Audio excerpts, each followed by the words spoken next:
To understand where the ARDL, autoregressive distributed lag, model comes from, we have to look at it as a bridge between two worlds, the short run, immediate reactions, and the long run, the steady state. Here is the derivation from the beginning, the equilibrium, back to the model, the estimation. 1. The starting point, the long-run equilibrium. In econometrics, we assume that in a perfect world, two variables, like consumption Y and income X, have a stable, long-term relationship.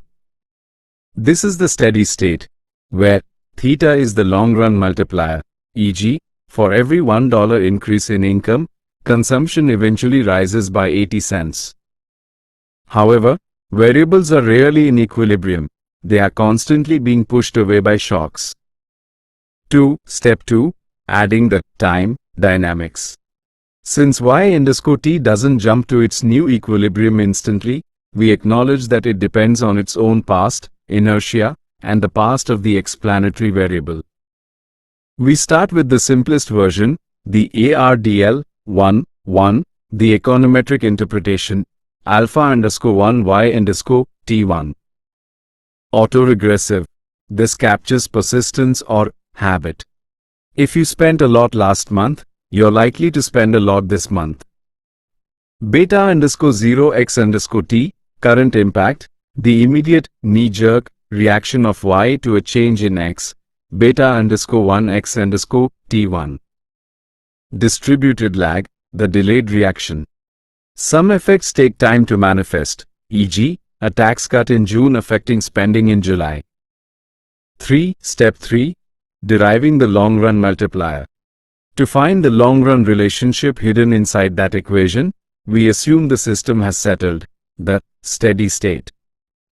In the long run, y_t equals y_t1 equals y_x_t equals x_t1 equals x caret. Substituting these into the ARDL 1 equation. Now, we solve for y_*. The insight, the long-run coefficient, the theta from step 1, is actually frac beta_0 plus beta_1 alpha_1. This shows that the long-term effect is a combination of all the short-term impacts, magnified by the persistence of the variable itself. Step 4. The error correction form, the bridge. The most powerful part of the ARDL is its reparameterization. We can rewrite the ARDL 1 to show how the model corrects errors.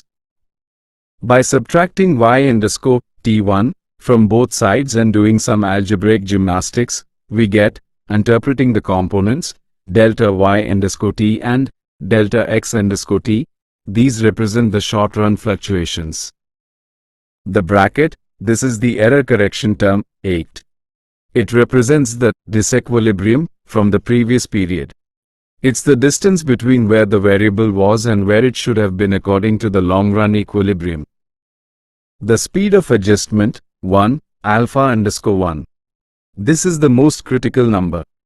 It tells us how much of the error or gap is closed in each period. If this value is -0.30, it means 30% of the deviation from equilibrium is corrected every month per year. 5. Why do we do this? By deriving the model this way, we solve two major econometric headaches: spurious regression. If variables are non-stationary but move together, a standard regression might give fake, significant results. ARDL validates if the relationship is real via the bounds test. Endogeneity.